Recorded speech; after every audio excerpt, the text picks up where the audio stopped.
It's 9 o'clock. We'll go ahead and get started. I'd like to call this October 14th, 2025 TPO Technical Committee to order.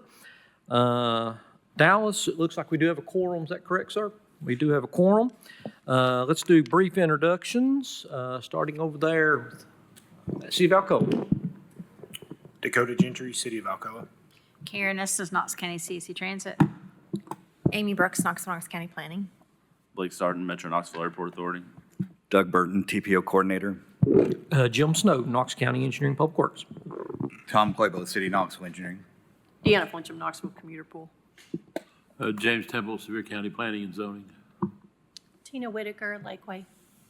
Troy Ebert, TDOT.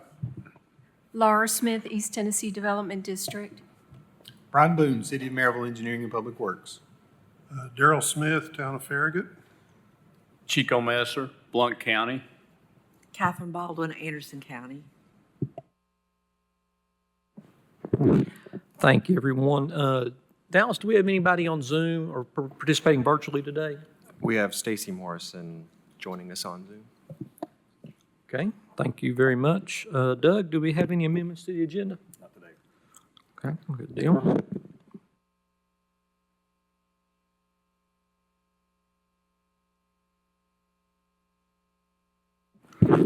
Okay, item number 2 is the minutes from the September 9th, 2025 Technical Committee. Hopefully everyone's had a chance to review those. Does anybody have any questions? Seeing none, do I have a motion to approve? Motion to approve. Second. Motion and second, all in favor say aye. Aye. Opposed? Ayes have it. Item number 3 is the fiscal year 26 to 29 Transportation Improvement Program and associated air quality conformity determination. And I'm going to turn this over to Mr. Craig. Slides, the clicker is unclicking now.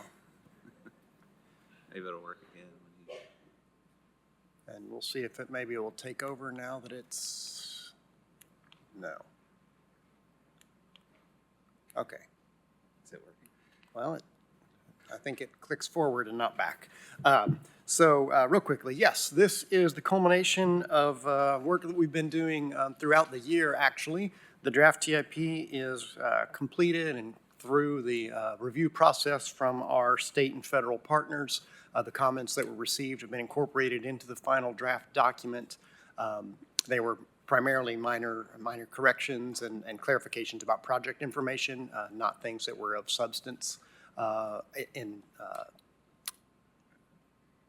advance of those. I'm not sure what's going on with the screen up here, but the air quality conformity comment period as well as public comment period opened earlier last month and closes actually today.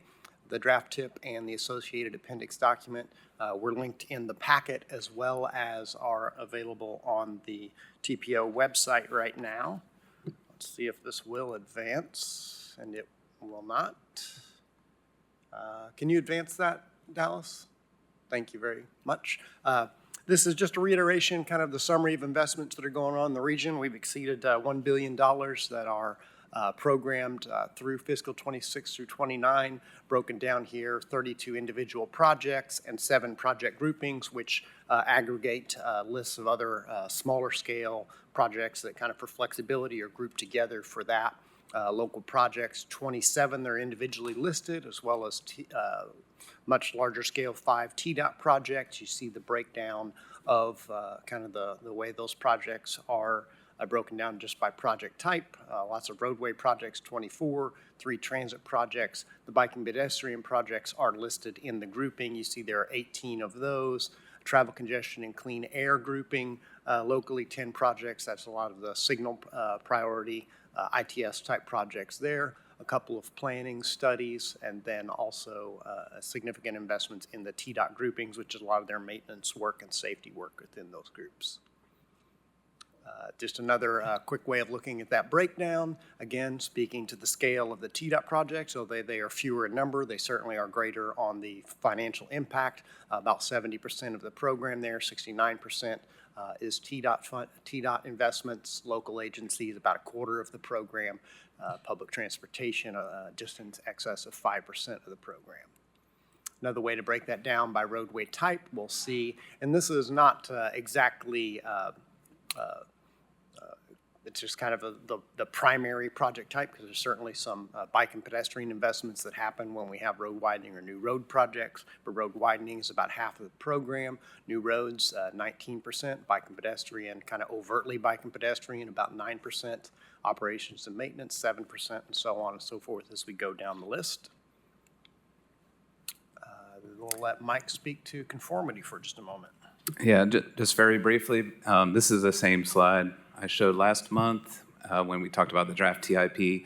So the TIP does include a conformity determination report because our area is subject to air quality conformity for a couple of EPA regulated pollutants, PM 2.5 and ozone. As I talked about last month, we were able to do this basically just through what's called a short conformity format. That's because the TIP being done so soon after Mobility Plan 2050, we were able to show that all the projects in the TIP are directly consistent with that long-range plan and how those were modeled for conformity. So EPA has a process called relying on a previous regional emissions analysis, very simple, straightforward, documenting that. And then there is the old 1997 8-hour ozone standard that we overlap with the Lakeway area with. That's the county shaded in green, as well as the ones in blue in that bottom map there. So we've been coordinating with Lakeway MPO, including their projects in the conformity report. They adopted a resolution earlier this month that we need to include in our report. And we've been through our interagency review, and as Craig mentioned, we're currently in the 30-day public comment period that actually ends today. So today is one of our formal public comment opportunities on the TIP and conformity. So after that, we'll move forward. And I think the next slide, you can go ahead, next slide, as far as the schedule, and I'll turn back over to Craig. Yep, timeline here's just looking back at just kind of what's happened this month. The FTA and Federal Highway comment period, their comments, which none were received, wrapped up on October 3rd. That conformity and public comment period that you see there from the middle of last month to today. Here we are at technical committee today for a recommendation to the executive board, which will culminate in hopefully adoption of the final tip on the 22nd. If that is the case, then there's some kind of final wrap-up process submitting the final document to Federal Highway, upon which they would hopefully be reviewing and approval for that sometime in Q1 of calendar 2026. That's a bit of a moving target based on their capacity and the other TIPs that happen across the state, because they generally try to adopt all of it at one time. So that would be when funds for the current tip would be available sometime in after January of 2026. And I certainly can answer any questions. Again, we've kind of been covering the same water for quite some period of time, but if you have any questions, if not, we would recommend approval of the tip, and again, that conformity determination, as well as the metropolitan planning process certification.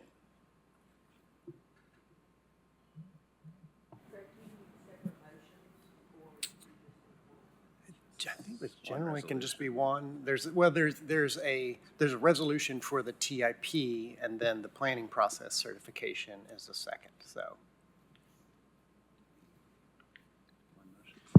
I think it can be one motion, unless Mr. Chairman, there's I'll going to be make a motion diverging to approve opinions. both resolutions as presented. Is that a motion, Troy? Yes, sir. I'm sorry.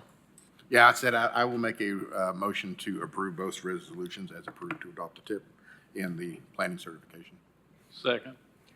Motion second. Before we vote, since how this is the last day of public comment, is there anyone here in the audience that would like to comment on that by chance? Seeing none, is there any further discussion or questions about it? Seeing none, I would like to say thanks for the TPO staff's hard work on this. I think this board can all agree that this is a labor of love, and we appreciate you guys doing it. So very much appreciated for that. So with that, all in favor say aye. Aye. Opposed? Ayes have it. That item is approved. Item number 4 is the update presentation on the I-40, I-75 corridor planning and environmental linkages, Pell study. So looks like Christy Brown's going to give this. So thanks, Christy. Yes. Good morning, everybody. My name is Christy Brown. I'm the Region 1 Director of Pre-Construction with TDOT. Dexter wanted to be here this morning, but he's unable to be, so he just wanted me to let you guys know that he hates to miss this. But so I'm going to turn it over to our partners with HNTB and STV, and they're going to give the presentation. But we really appreciate your guys' feedback and your involvement as we go through this process. This is a very significant project for both the region and the state. So now I want to introduce Mr. Eric Sagers with HNTB and Mr. Brad Thompson with STV. Good morning, everybody. It's great to be here. We were here about 6 months ago. As we were kicking off this study, we have a lot to share about the progress we've been making.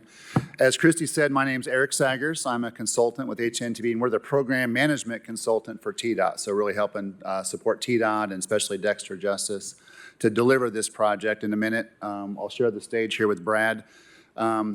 With STV, that's his team is really doing the bulk of the work. So really, again, happy to be here. Here's what we're going to go over today. Just give you an overview of the study, what we've been doing, and what's the process we're following, especially what is a Pell. That's kind of a new term in Tennessee. This is the first Pell process that TDOT's actually following. Brad will then get into the study tasks, the products that come out of a Pell, and then I'll cover the public meetings that are right around the corner and the timeline for the rest of the project. So we've shown this graphic before. This is the study area. It's, of course, primarily focused on I-40 and I-75 on the lower side of that black image there. The rest of that is, we've laid that out there as we kind of restudy the bypass that was studied years ago. So that's why that's such a huge study area. But we're talking about 17 miles of I-40-75 from the split up to 640. So the process we're following, you guys may remember when TDOT advertised this project and eventually selected STV, this was advertised as a PD&E study. And that's for project preliminary design and environment. The first phase of that is the phase we're in right now, although we are already working on those other couple phases there. So on the far left, you'll see a box called Planning and Environmental Linkages Study.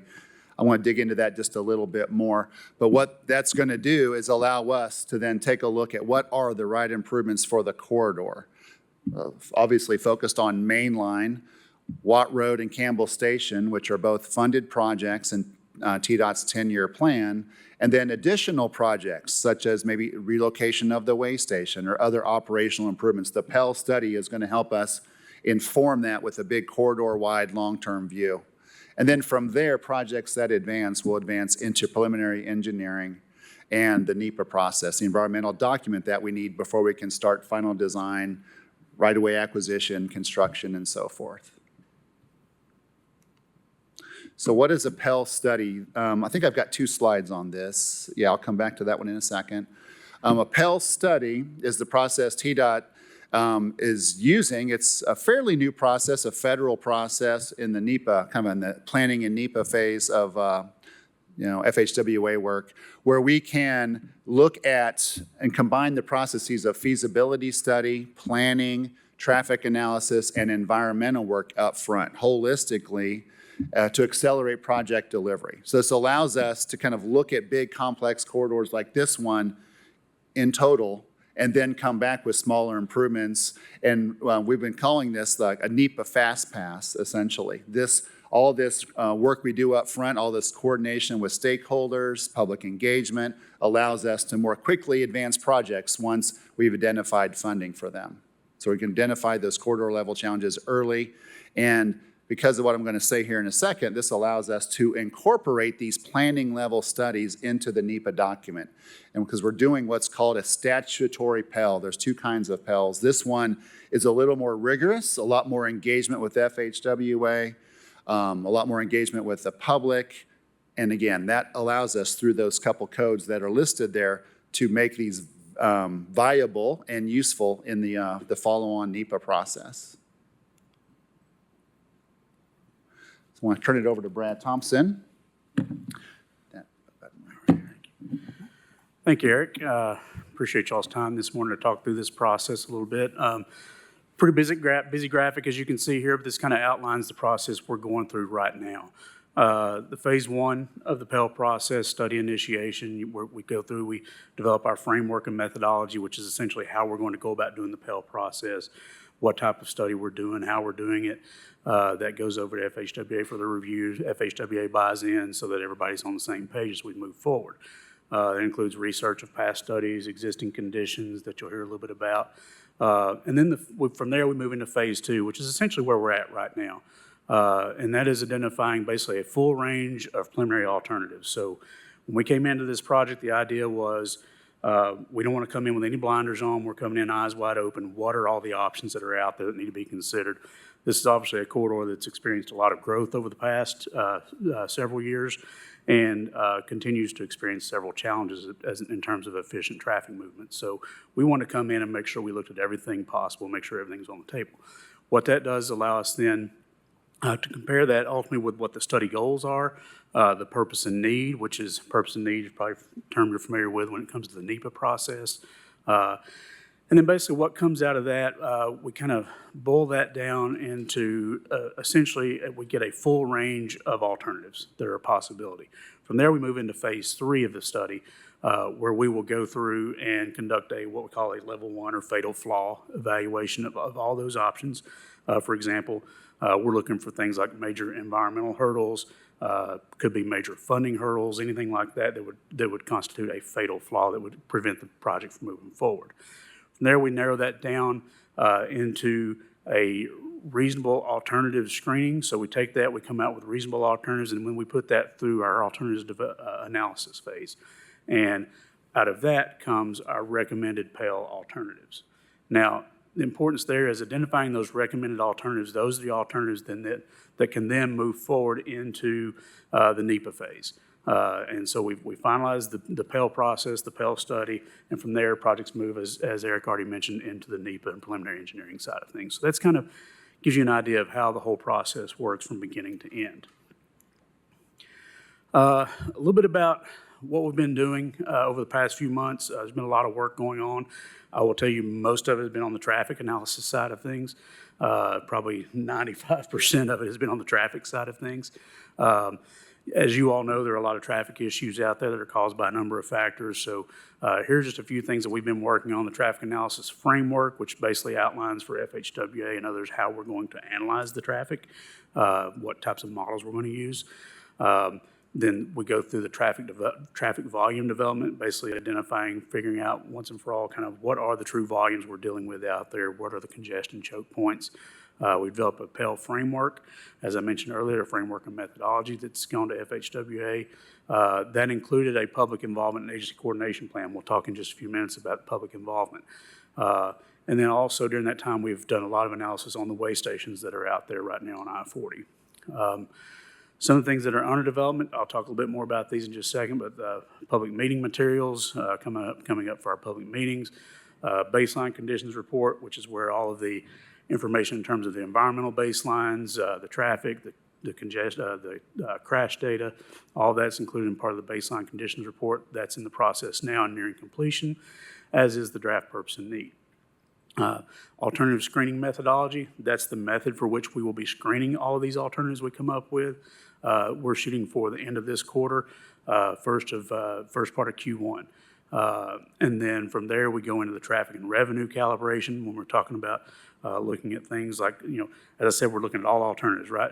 You know, in Nashville, they're talking about choice lanes. Well, we have to look at traffic and revenue to see if that's a viable option out here. And then finally, the I-75 bypass travel demand model. We are looking at the I-75 bypass to see if that's a viable option. We know that's been looked at in the past. Again, everything's on the table, so we're looking at it again. This is kind of a detailed process or chart, if you will. Probably the main thing I want to point out with this chart is this is kind of the same timeline you just saw in terms of deliverables, just a few more details here. A couple things I want to point out here are these things on here that you see is called CP1, CP2 in the parentheses, right? Those are essentially coordination points.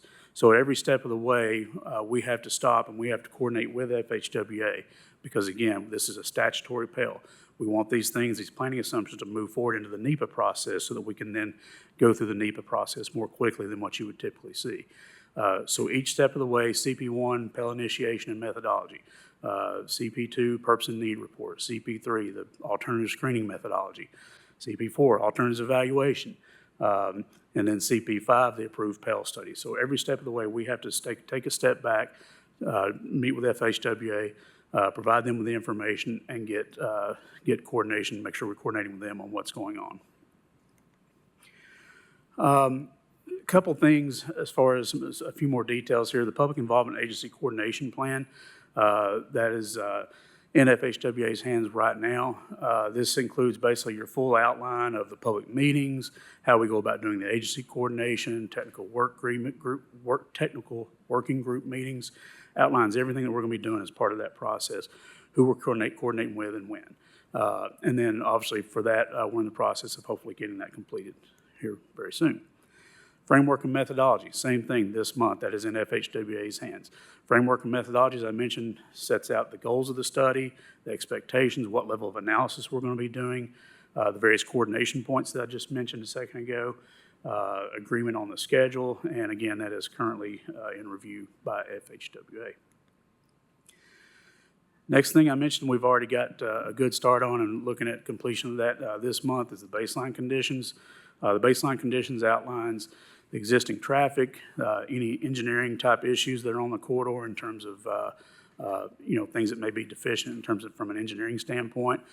Environmental constraints, you can see here, this is just a map here that shows the crash history. You can see there's over 5,000 crashes over the last 3 years in this corridor.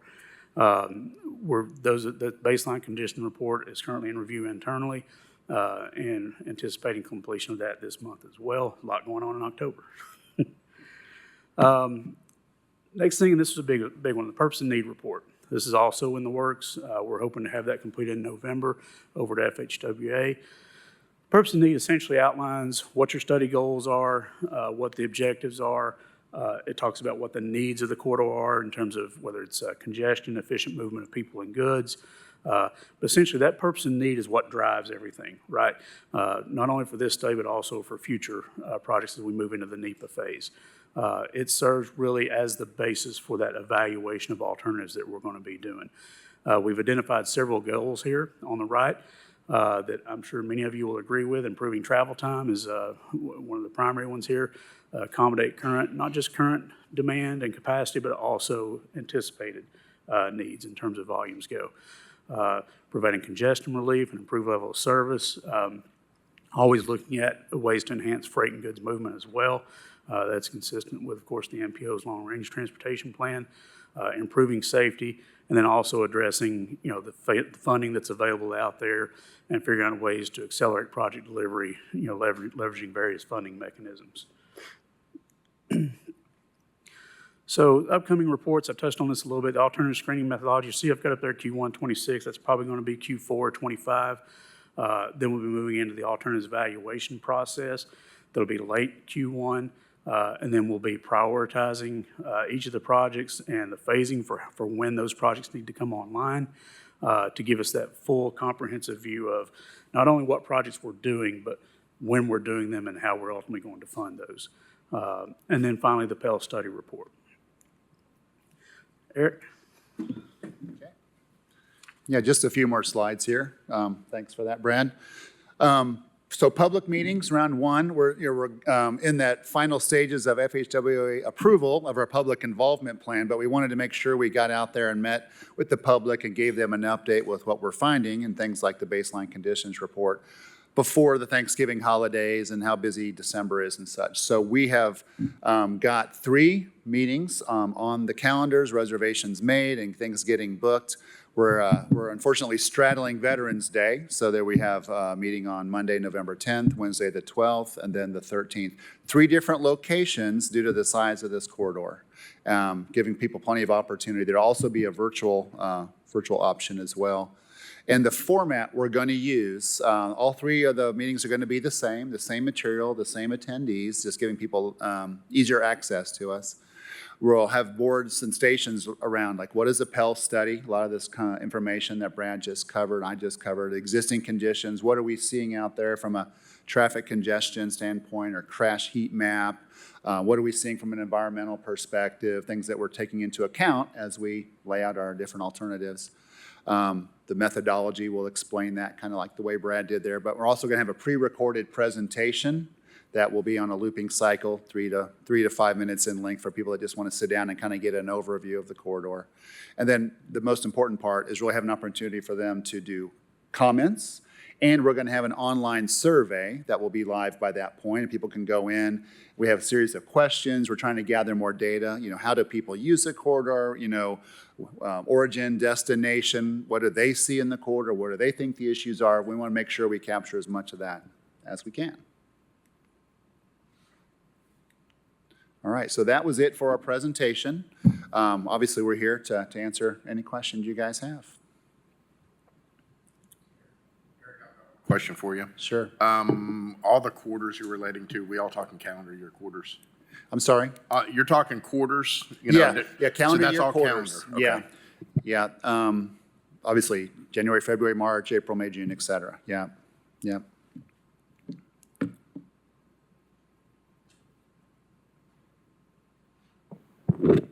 Catherine, do you have a question? So I have a couple questions, and it's mainly related to alternative proposals, I suppose. So you mentioned an I-75 bypass. What is the termini of that proposal? It would start at the junction of 75 and 40 at the very west end of our corridor. Where are we looking? We're looking at the whole study area, but kind of using the former study as a guide. But I don't know what that exactly. Which former study are you referring to? Well, there's multiple ones. I think there were 2 different studies in the past that were done. There was one that was related to, that took the bypass all the way around and over to the east side of Knoxville, right? That ultimately, I think, Superior. The orange route. Yeah, well, the orange route was one, yes. There was also a green route, and so. There was a green, orange, and I think blue. Yeah. Blue. It's been a few years since that one, but yeah. It was 2000, 1999 to 2000. Yeah. I think it was 2001 when it was ditched. Right. But yeah, the idea is looking at how it's I-75 bypass, so looking at how we can get people from, that would be potentially using I-75 and looking to go north of town. So going from that 40-75 junction up to north of town to I-75. That's what we're focused on. And where are you talking about the termini to I-75? We've not gotten to the point of identifying exactly what those are right now. We're going through a traffic modeling process to figure out where we could potentially get the most benefit in terms of the most people that would use that route. But it would be obviously up north. You're talking about going up toward, I guess the Clinton area. Yeah, right up through there. Yeah, that's one. So it would be, you're considering that far north on I-75? Yes, ma'am. Okay. I mean, this is my soapbox, as everybody is grinning. So Roger represents Oak Ridge, and I was in Oak Ridge for a while, but represent Anderson County now. And the I-40 corridor, that's from the split to basically Paper Mill, I think, has the highest ADT in the state. And obviously the congestion is horrible. We all listen every morning, 3 wrecks this morning, and they're always on that section of roadway. If we don't seriously consider this, and it was ditched, it's amazing to me, thinking back on that period of time, that we had gotten far enough that there was a selection. It was the orange route, was the final selection as far as a origin and destination. And at that time, there was an ascribed ADT, and when the orange route was abandoned, that ADT was placed on the Oak Ridge Turnpike, which becomes, I think, Ramirez Boulevard. So you're running that level of traffic right through the middle of several communities and cuts right through the middle of DOE. And that route can't handle it either. You pass 3 schools on that road that we now have semis daily that back up the localized traffic that is actually through traffic. It's TDOT traffic. It is not the city of Oak Ridge or the city of Clinton's traffic that we're managing. And especially in those school zones in the afternoon, the city of Clinton is the approach to I-75. It's a gridlock now as well. So in terms of focusing effort on that, the fact that it wasn't done then and you saw the need and TDOT abandoned that need is certainly to be noted here. The other thing is that we have talked about putting it in the TIP. And it is such a large project that it sucks all the money from all the localized projects to include this. This has to be a TDOT solution. It cannot be a local solution. It cannot be the Knoxville TPO.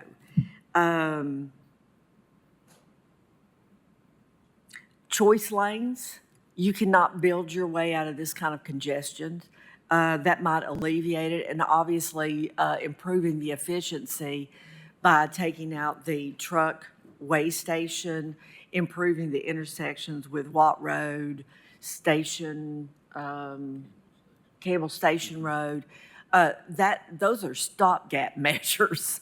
This will not long-term address the growth that is anticipated in Knoxville, and that route in particular.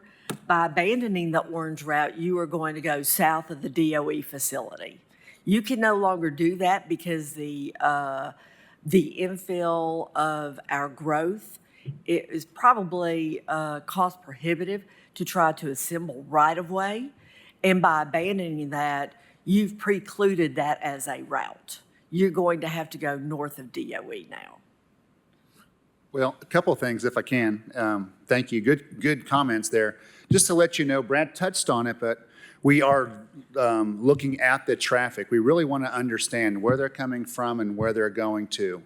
That report's not done yet, but we've been looking at what percentage of traffic is coming from south on 75 that would go north on a bypass to 75 north and vice versa. 40, is there traffic going that direction? So we're really using, the TPO's travel demand model and our analysis of the traffic counts we've taken, really trying to understand that, Ms. Baldwin, about what would the benefit be? Because we need to do a cost benefit. You're right, it's very expensive. It's a multi-billion-dollar bypass project. What would it be, like 15 miles?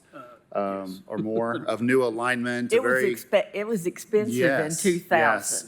And we started to look at a footprint, like could we weave it through there? And there, we're optimistic. We haven't done preliminary engineering on it yet, but we're still in the traffic phase. But we are definitely trying to understand that traffic and the traffic flow and whether that would be a benefit to remove, a good percentage of traffic off of the I-40-75 corridor that kind of the main part of the study that we're doing. But you're right. So let me mention something about Nashville and 840. At the time that 840 was constructed, 100% TDOT money. There was no federal money, no local money. At the time, that road did not meet warrants. But it was built. And at this point, you can imagine what Nashville traffic would be like if it hadn't been built. I was actually in the Nashville area and sat on the Nashville MPO at the time. There were a lot of questions for spending that amount of money on a road that wouldn't meet warrants. And the Fed would not let that road initially have an interstate designation on it. But TDOT built it, just in the anticipation of growth. And if you think of Nashville without 840, what that would look like. Also, at the time, the justification for building it, because it didn't meet traffic warrants, was economic development. The governor's been very big on rural economic development, and the same could be said here. Those outlying areas, the Harriman, Rocky Top. There are other cities that would greatly benefit from this. But the fact that TDOT did that at the time based on economic development and not warrants, and this certainly meets warrants, everybody that drives this road every day. There's even been discussions recently examining commuter rail. There's been a couple of things that are in the newspaper where residents are recommending this. We're never going to meet the cost for commuter rail. And the fact that our geologic features in this area are those ranges that are east-west, and you have to get over that. But I can't urge you enough to examine why you did 840 and apply that same approach to this route. Just from the standpoint of this is every day that passes, you're increasing the rate of acquiring right-of-way. And especially in Oak Ridge, there was another announcement yesterday about another nuclear facility going to Oak Ridge. You are running that material on local streets. Well, appreciate the comments. I'll definitely take that back to Dexter. I know that TDOT's very serious about looking at the bypass and, analyzing the traffic and comparing it, through our screening process to these other alternatives. So just be confident in that. Thank you for your comments. I wanted to. I kind of want to emphasize a little bit and take up on what she just said, because yesterday we did in fact have the 6th major employment announcement.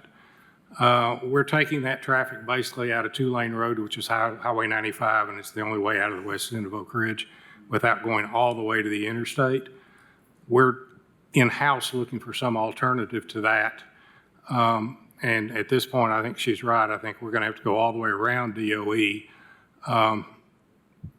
and probably down near Little City somewhere. So at this point, we're getting projects faster than we can accommodate them. And there have been incidents in the past of DOE's shipping, shall we say, on Highway 95. They've never gone well. That's not the kind of traffic you want to mix with commuters. I just wanted to chime in real quick with one thing to point out that in the TIP, there are major projects funded by TDOT for Edgemore Road. It's being done in 2 segments, but the total of that is $375 million. And that was identified when the Orange Route was officially ended, which actually happened in 2010, believe it or not. It feels like a lot longer. But when that announcement was made, the commissioner at the time stated that other corridors would be looked at as alternative improvements, mentioning Edgemore Road as well as Pellissippi Parkway. Unfortunately, Pellissippi Parkway, State Route 162, has never been in the TDOT Improve Act, and of course not the 10-year plan, but when Edgemore Road is completed, obviously you still have the choke point in Solway, as well as the rest of Pellissippi Parkway, which is not access controlled, but essentially functioning like a freeway. So as part of the study, staff has been asking the consultants to look at Pellissippi Parkway as another one of these within that study area that should be considered. So just wanted to point out there is a heavy investment in that corridor in one of those alternatives to the Orange Route, but maybe not the full. And Edgemore Road backs up all the way from the Edgemore Bridge almost to Illinois Avenue every single day. And that's on a good day. And those are worker bees. That's not shipping. That's not. And I think one of the things, especially for the city of Oak Ridge, not so much Anderson County, they're not our residents. They're not our residents. Those are people who are employed with DOE trying to get in and out to their jobs. And that is current traffic. You need to look at, in this analysis, you need to look at the AM and PM peaks on Edgemore Road in the Pellissippi, because that is a different group of people. They are either coming out of the Knoxville area or going into West Knoxville, Union County, I hope their origin and destination study picks up some of that analysis, because those roads are at a standstill now, and that doesn't include if there is an incident. If there's an incident on Solway, which you can clock that, you've got that data, the city of Oak Ridge is locked down. You can't get out of town. And I always think, if we had to evacuate the DOE facility, those folks can't get out of town, and there's nowhere else to go. There literally are not alternative routes. So that needs to be a strong element, but this is not the traffic that's on the west side of Knoxville or using I-40. This is a totally different set of traffic generators. Okay. Yeah, our goal is obviously our focus, TDOT's focus on this is, the traffic on I-40 and 75 through this. I understand that. this So that's region, not, right? this So, isn't even in your yeah, study area. Exactly. For this issue. Yeah. But you might want to still take a look at that. There'll probably be lots of outcomes of our analysis of the traffic that will lead us in different directions, I'm sure. Thank you. Thank you. Thank Sorry you. to take so much time. Oh, no worries. Good conversation. I appreciate everybody. Does anybody have any questions for TDOT? I just appreciate you guys coming out. Really, I think this project's going to be a really asset to the continued growth and success of our community. So we appreciate TDOT investing in that and coming out and talking to us. So Eric, Brad, Christy, very, very much appreciate it. Tell Dexter we missed him. So, Yeah. thank you. Ms. Stone.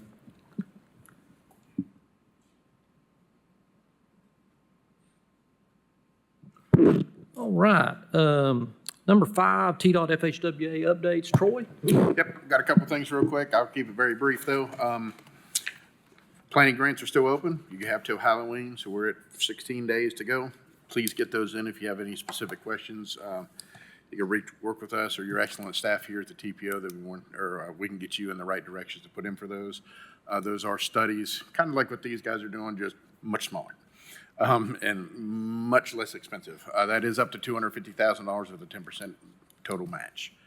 What else? We do have SPP still in process. We'll know more about that when it gets a little bit further on in the spring. We did have 7 applications within the Knoxville area and 13 region-wide. I believe we had mid-60s statewide that were put in for. So we're very encouraged to see what those are going to come out and how that'll work a little bit later this spring. And then the final one I wanted to let you know, we have another division that's working on what we also call TDM, but it's not traffic demand modeling. We love our acronyms. This is traffic demand management. Right now, they are conducting a needs analysis for TDM plans across the state for the colleges. Basically, any of the colleges that have more than 15,000 folks, they're working on. I want to make sure that, like Knoxville Commuter Pool, Doug, and our transit folks are definitely aware of this. And traffic demand management is more of the finding alternative ways other than everyone hopping on the highway and driving in their cars by themselves. Promoting van pulling, carpooling, public transit, bike walk, that sort of thing. If the school is experiencing massive congestion, similar to, or any kind of congestion, kind of like Pellissippi Parkway or Pellissippi Community College out in Hardin Valley Road, they could work together to develop a custom plan to help with some of that. Savannah Robertson is our contact who's putting that information together now, so we may hear more about that a little bit more in the spring. But just wanted to make sure that that is out there and y'all are hearing a little bit about that at this point. Past that, Christy, did we have anything else from TDOT as far as from the region? Past that, everything is good to go. If you have any other questions from TDOT, please reach out, let us know. We'll get you project updates. We're looking at probably January, February time having our programs division come and give everybody an update on what we're doing. And programs that's our SIA bridge, safety, and paving, the one everybody loves to talk about. They're looking at coming in, doing an update on the projects, kind of where we are with that kind of stuff. But at this point, that's all I have, Mr. Stoughton. Thank you. Catherine, do you have a question? No, Did you sir. have a question? Your light was on. I just want to make sure. Oh, you good? Sorry. Okay, good deal. Just making sure. Other business, 6, Doug. Yeah, not too much here. The executive board meeting's October 22nd, and this is a little bit different. It's only a week from now, so those of you that attend both the tech and executive board, we usually have another week in there. It's just the way the calendar fell, so be alert on that. And then the next tech committee would be November 11th. We typically either take November or December off. We'll kind of huddle as staff and see what we need to get done, but we're hoping maybe we can take one of those months off. Thank you, Doug. Real quick on that, on the slide. Go ahead, not on- Greg. Not on the paper agenda, but there is just a reminder of the Regional Pavement Maintenance and Preservation Workshop for some of the technical staff that are involved in that work regionally. We certainly want to invite anyone to come and participate that October 28th, 8 to 5 p.m., Knoxville Public Works Service Center on Morris Avenue. They're going to be hosting. Lunch will be provided, particularly if you value lunch. Please let me know if you're coming so that I can keep you in my head count, and we hope to see you there. Thanks for that, Craig. That's, forgot about that, so I appreciate you bringing that up. Number 7 is public comment. Anyone here from public like to address the board by chance? Yep. Seeing none. Item 8 is adjournment. Do I have a motion? We are adjourned. Thank you. Greg, did you say that was on the 20? Yes, that's just pointed out. I have got my dates turned around. We're doing local program tracking is on the 28th. That tracking, the invite that you have sent out, that is in fact the 21st. So it is next Tuesday. So, yes, thank you for that clarification.